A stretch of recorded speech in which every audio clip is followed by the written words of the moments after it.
Abrego Garcia, please. The administration is reportedly inquiring about his return. Is that to check a box for compliance, or does President Trump want him back on U.S. soil, or both? So, as Secretary Rubio said yesterday in the cabinet meeting, this administration is not going to publicly discuss the inside details of our foreign policy and negotiations with a foreign country. And in particular, we are not going to allow a district court judge to try to become the Secretary of State. Secretary Rubio is the one who, under his leadership and direction at the State Department, is managing the day-to-day relationship with El Salvador. Let's just take a moment, number one, to express our gratitude to El Salvador for agreeing to take some of the most dangerous terrorists off of America's streets and to put them into a safe environment where they cannot continue to engage in acts of terrorism or coordination with the Maduro regime. You may have seen recently an FBI assessment that was unclassified that said that the Maduro regime is using and planning to use trained Aragua terrorists to carry out assassination plots on American soil. Now, very few in this room covered that. I'll let you all ask yourselves why you didn't cover it and why your editors didn't assign that story to you. Something I think you should think about on your own. But this is a earth-shattering piece of news. The Biden administration imported the terrorist army that our own FBI assesses is planning assassination strikes on American soil against critics of the Maduro regime. Those are the terrorists that President Trump is finding and apprehending that our Democrat judges and Democrat activists are trying to keep on U.S. soil. Tren de Aragua has the same legal status as Al-Qaeda and ISIS. MS-13 has the same legal status as Al-Qaeda and ISIS. These are foreign terrorists operating on our soil. And our gratitude to El Salvador for agreeing to take custody of these terrorists is immense.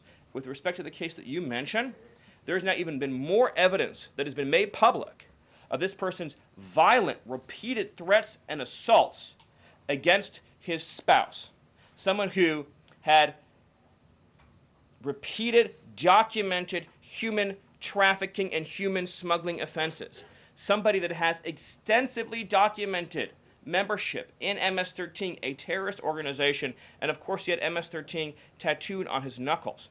This is a person that was a clear and present danger to the safety of the American people. And it is a sad reflection on the state of our media and many of the outlets represented in this room that you obsessively try to shill for this MS-13 terrorist.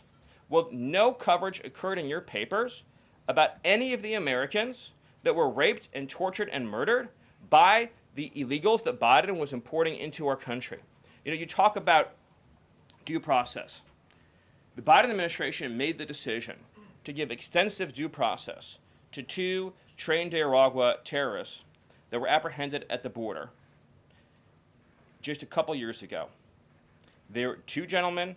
They were from Venezuela. They were members of Tren de Aragua. The Biden administration Border Patrol apprehended them and made the decision to provide them with extensive due process, put them onto a program known as supervised release, and put them on ankle monitors so that they could go through a lengthy legal, judicial determination as to whether these legal aliens who had just set foot on U.S. soil might want to live in the United States for the rest of their lives.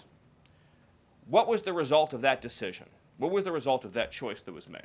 Those two men kidnapped a young girl named Jocelyn Ungary from her family. They beat her. They sexually assaulted her. They tortured her. They stripped her. They murdered her, and they dumped her body. That is what the Biden administration's policy was. Most of your papers never covered her story when it happened. To the extent that you covered it at all, it was because President Trump forced you to cover it by highlighting it repeatedly over and over again. He had to shame you into covering it. And each and every one of you that sides over and over again with these MS-13 terrorists, to the extent that you have the financial means to do so, you all choose to live in condos or homes or houses as far away from these kinds of gangbangers as you possibly can.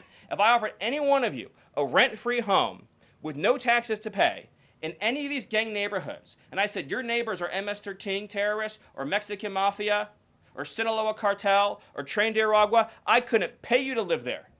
But yet you, with your coverage, are trying to force innocent Americans to have these people as their neighbors and that one day their daughter may be abducted from their home and raped and murdered.